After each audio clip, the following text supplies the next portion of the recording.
तीन काले कानूनों को बदल के रहूंगा। लखनऊ में इनका जो बॉस बैठा हुआ है वो इनको बैठने नहीं देगा। पहली बात तो योगी जी हाथ जोड़ के इतना जबरदस्त स्वागत करेंगे टिकैत जी का कि टिकैत जी रैलियां करनी भूल जाएंगे। ये आंदोलनकारी जो पर डे के पैसे पे बुलाए गए हैं, जिनके पास कोई काम धंधा नहीं है, उनकी बीवी माँ बच्चे कहते हैं बेटा जाओ पापा जी वहां चले जाओ, एटलीस्ट 500 रुपए तो घर लाओगे, एटलीस्ट 1000 रुपए तो घर लाओगे। ये वो बंदे हैं जिनके पास कोई काम धंधा नहीं है, जो खाली बैठे हैं और जिनके हाथ पैर ना मजबूत है लेकिन काम के लिए फिर भी नहीं चलते हैं। उनको घर बैठ के रोटियां तोड़ना जानते हैं, उनकी बीवी उनको लात मार के भगा देती है, जाओ धरने में ही बैठ जाओ। एक छोटी सी अगर झुग्गी भी है उसमें भी एसी लगा हुआ है यार, तो वो बिजली ये चीजें बियर करना एक किसान के बस की नहीं है। इनको इतने बड़े पैमाने पे पैसा दिया जा रहा है, इतने बड़े पैमाने पे कि आप लोग हुड़दंग करो, आप लोग आतंक मचाओ, आप लोग इंडिया के चिथड़े उड़ा दो। बिल्कुल देखिए, किसान आंदोलन का जो चेहरा है वो ऑलरेडी जब ये लोग बैठे थे ना, इनको 2 से 3 महीने हुए थे, तभी सब लोगों के सामने आ चुका था। जो लाल किले पे हुआ, जो भी चीजें इन लोगों ने क्रिएट की, ठीक है। पहली बात तो एक किसान, जो देश का किसान है ना, वो बहुत सीधा है, साधारण है, उसको नहीं पता इन चीजों के बारे में, लेकिन इनको प्रॉपर नॉलेज है, इनको प्रॉपर, अगर मैं कहूँ ना, मैं अभी रिसेंटली का एग्जांपल आप लोग को देती हूँ। मैं मूर्थल घूमने जा रही थी, तो वहाँ पे रास्ते डाइवर्ट कर दिए गए हैं क्योंकि किसान बैठे हुए हैं रास्ते में। तो उनके टेंट में, मैं कहूँगी टेंट नहीं, वो एज अ घर है, एज अ फ्लैट उनको दिया गया है, प्रोवाइड कराया गया है। कोई भी किसान इतना एक्सपेंसिव नहीं बियर कर सकता। उनको एसी है, कूलर है, उनके पास बाकायदा मदर डेयरी का पूरा कंटेनर, कहते हैं ना, ट्रक वहाँ पे खड़ा हुआ था जिससे वो लोग दूध लेते हैं। तो उनको ये चीज़ें, किसान के पास पहली बात इतना पैसा नहीं है। एक छोटी सी अगर झुग्गी भी है उसमें भी एसी लगा हुआ है यार, तो वो बिजली ये चीज़ें बियर करना एक किसान के बस की नहीं है। तो ये चीज़ें उनको जो प्रोवाइड कराई जा रही हैं, और इतने महीनों से प्रोवाइड कराई जा रही हैं, तो बहुत बड़े पैमाने में इसमें बहुत दूसरे देशों का हाथ है। तो जितने भी एनआरआई हैं, इनको पूरा सपोर्ट करें, क्योंकि वहाँ पे एनआरआई के पूरे बैनर लगे हुए हैं। जितने भी लोग जहाँ पे चंदा दे रहे हैं वो सब लिखा हुआ है इन लोगों ने। तो इनको इतने बड़े पैमाने पे पैसा दिया जा रहा है, इतने बड़े पैमाने पे कि आप लोग हुड़दंग करो, आप लोग आतंक मचाओ, आप लोग इंडिया के चिथड़े उड़ा दो, हम आपके साथ हैं। ये वही वाली बात है। पूरे दूसरे देशों, जो हमारे देश के अगेंस्ट जो देश हैं, और जितने भी लोग वहाँ पे काम कर रहे हैं खालिस्तानी गैंग के, वो लोग भरपूर मात्रा में, चाहे वो कनाडा हो, चाहे वो पाकिस्तान हो, चाहे वो चीन हो, या जितने भी लोग हैं ऐसे जहाँ पे वो आउट ऑफ कंट्री में काम कर रहे हैं, वो लोग चाहते हैं कि इंडिया का बंटवारा हो और खालिस्तानी गैंग बने, जिसमें किसान को पीस रखा है। मतलब किसान नहीं है एक्चुअल में, वो आंदोलनकारी जितने भी बैठे हुए हैं उनको आंदोलन का पर डे पेमेंट दिया जाता है। ये हो रहा है एक्चुअल में। हमारे देश की जनता ये तो देख रही है कि भैया वो रोड घेर के बैठे हुए हैं, बड़े बड़े हाईवे उन्होंने घेरे हुए हैं, वो झुग्गी झोंपड़ी लगा के, लेकिन उनकी कंडीशन तो वहां पे देखो यार, वहां पे कोई कमी नहीं है। वहां पे एसी है, कूलर है, पानी है।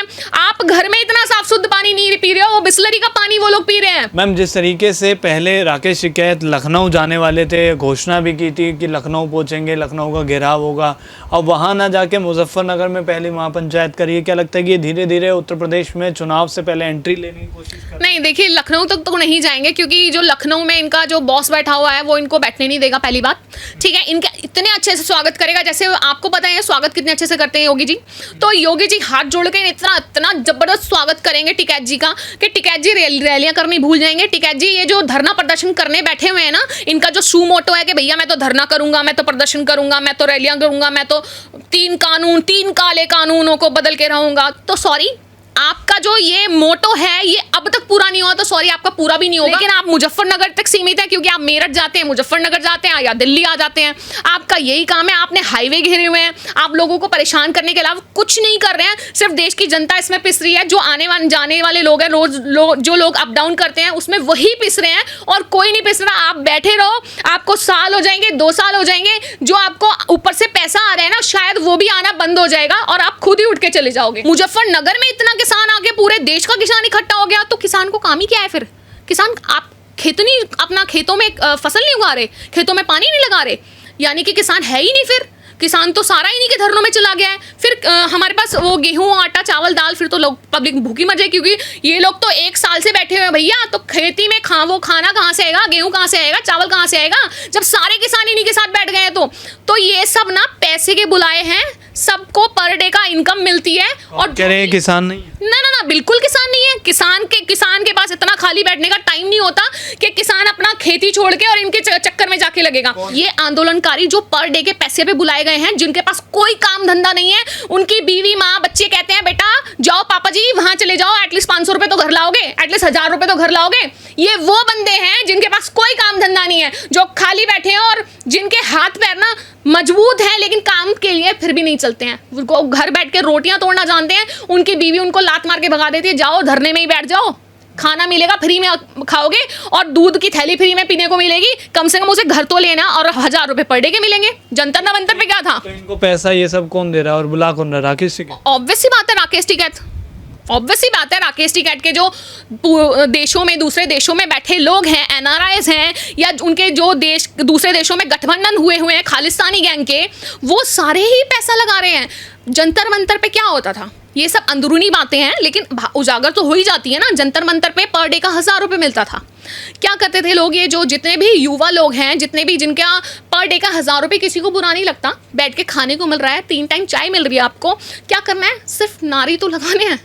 नारे भी मत लगाओ, भीड़ में कौन देख रहा है, बस जनसंख्या की तो इकट्ठी करनी है कि भैया जंतर मंतर पे कितनी पब्लिक है। पर डे का 1000 रुपये फ्री के आदमी को, जो कुछ नहीं कर सकता, नाकार आदमी को कुछ बुरा नहीं है। 1000 रुपये लो और जाओ धरने में, 1000 रुपये लो धरने में जाओ, ये रूल है इनके। तो आप ये जो बातें कह रहे हैं ये किस तरीके से, क्योंकि राकेश टिकैत तो कहते हैं कि किसान परेशान है, काले कानून बन गए हैं, तो काले कानून में काला क्या है और ये किस तरीके का है? क्योंकि सीएम योगी तो इनका इलाज करने के लिए बैठे हैं। आप खुद कभी जंतर मंतर, अभी ये धरने में आप जैसे मुजफ्फरनगर की बात कर रहे हैं, आप मुजफ्फरनगर में जितने भी लोग वहाँ इकट्ठे हुए थे, ठीक है, अगर आपका उनमें से कोई फ्रेंड हो या आपका कोई, आप सपोज करो आप परेशानी हो, उनमें से जाके किसी से बोल देना भैया मुझे भी इसमें बैठना है और तुम्हें क्या मिल रहा है, वो आइए आपको कान में बता देगा 1000 रुपये पर डे मिल रहे हैं मुझे, वही आपको बोल देगा 1000 रुपये पर डे मिल रहे हैं मुझे। आपको खाना, बैठो यहाँ, क्या करना है, मस्ती काटनी है, बैठना है, उन्हें तो भीड़ दिखाने से मतलब है। न्यूज़ चैनल वो क्या करना है कि भैया राकेश टिकैत के साथ कितनी पब्लिक है, इतनी पब्लिक है, ठीक है, यही दिखाना है आप लोगों ने।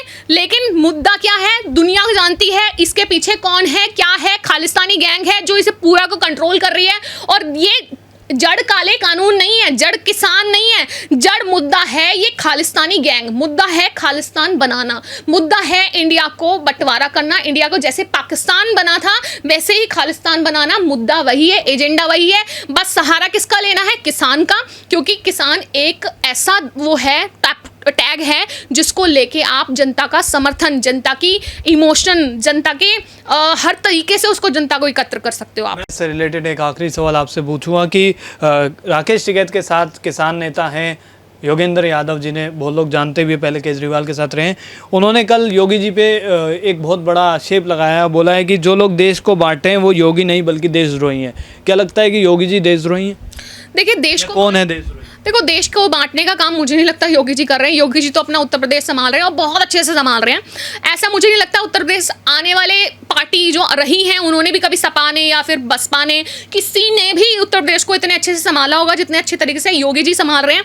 आज वहाँ पे आप गुंडागर्दी करके तो देखो, आज आप वहाँ पे अननेसेसरी वाली रैलियां निकाल के तो देखो, आपको बहुत अच्छे से पता चल जाएगा कि लखनऊ में क्या है, क्या रूल्स होते हैं, क्या रेगुलेशंस होती हैं। तो मुझे नहीं लगता योगी जी देश को बांटने का काम कर रहे हैं। देश को बांटने का जो काम कर रहे हैं ना वो लोग ये खालिस्तानी गैंग है, जितने भी देश के अगेंस्ट जाके, अरे हम लोग विद्रोह किस लिए करते हैं? हम लोग विद्रोह इसलिए तो करते हैं ना कि अगर हमारे साथ कुछ गलत हो रहा है, इन्होंने तो कुछ, इनके साथ क्या गलत हो रहा है? इनको तो खाने को मिल रहा है, पहनने को मिल रहा है, देश में रह रहे हो, आपको तो सम्मान करना चाहिए कि आप इंडिया में रह रहे हो, आप इंडिया के खिलाफ बोल रहे हो, इंडिया के अगेंस्ट नारे लगा रहे हो। अगर देश में नरेंद्र मोदी प्रधानमंत्री ना हो ना तो जो तालिबान, जो अफगानिस्तान का हाल हुआ है ना, वही तालिबान यहाँ आके हम पे कब्जा करेगा। अगर यहाँ पे आज पप्पू होता प्रधानमंत्री तो जो अफगानिस्तानियों ने झेला है वही इंडिया को भी झेलना पड़ता, और वही हम इस कगार पे होते कि हम भी ना एरोप्लेन से लटक के जा रहे होते, क्योंकि जगह ही नहीं होती। ऑब्वियस ही बात है ना, अफगानिस्तानियों का क्या हाल हुआ, या तो वो मर रहे हैं या वो खुद गोली मार रहे हैं या उनकी बहन बेटियां क्या उनके साथ जबरदस्तियां हो रही हैं, यही हो रहा है ना। और मोस्टली अफगानी यहाँ आ गए हैं इंडिया पे, तो यही होगा हमारा भी हाल अगर देश को एक मजबूत प्रधानमंत्री नहीं मिला। कहते हैं ना, देश को बेचने वाला प्रधानमंत्री अलग होता है और देश को संभालने वाला प्रधानमंत्री अलग होता है। तो वही मुद्दा है, नरेंद्र मोदी देश को संभाल रहे हैं और ऐसी ऐसी चीजें जो आज तक कोई भी पार्टी नहीं कर पाई वो नरेंद्र मोदी ने करके दिखाया है। और नरेंद्र मोदी जी वो कर रहे हैं जो देश को आज तक किसी ने नहीं दिया, वो नरेंद्र मोदी ने दिया है। आज चीन क्यों घबराता है, आज पाकिस्तान क्यों घबराता है, क्यों आज वो हमारे देश के जवानों के सर नहीं काट रहे हैं। कांग्रेस के टाइम पे हमारे आए दिन जवानों के सर काट दिए जाते थे, उनके सर कलम करके वो लोग पाकिस्तान ले जाते थे। कांग्रेस में दम नहीं था कि उनकी बॉडी तक मंगा सके। तो आप किसको बांटने वाला बोल रहे हो? कौन है बांटने वाला? बांटने वाले तो आप थे ना। यानी कि खालिस्तानी गैंग कांग्रेस को वो करना चाहती है, यानी कि आप तो हमें डायरेक्ट बेचना चाहते हो। अगर पप्पू आ गया, पप्पू क्या करेगा? हमारी जो देश के सैनिक हैं उनको मरवाएगा। सैनिक हमारे देश की रक्षा कर रहे हैं, फिर क्या होगा? पाकिस्तान का कब्जा होगा, चीन आएगा, तालिबान आएगा, यही होगा हमारे देश का, हमारे देश की बहू बेटियां, यही सब होगा जो अफगान में हो रहा है। तो वो लाइव है, इससे कुछ सबक सीखो। और देश की जनता, ये जानो कि टुकड़े देश के कौन कर रहा है, एक्चुअल में कौन है जिम्मेदार।